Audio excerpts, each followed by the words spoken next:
అన్నావంటే ఎదురవన, అన్నిపై ఉన్నావంటే నిదరవన, కలలే కన్నావంటే నిజమై ముందుకి రానా, కలతై ఉన్నావంటే కథనవన.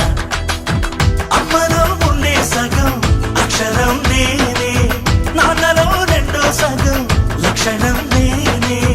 అమ్మతోడు నాన్నతోడు అన్ని నీకు అన్నే చూడు, చెల్లిపోని బంధం నేనమ్మా, చిట్టి చెల్లెమ్మా, వెళ్ళిపోని చుట్టం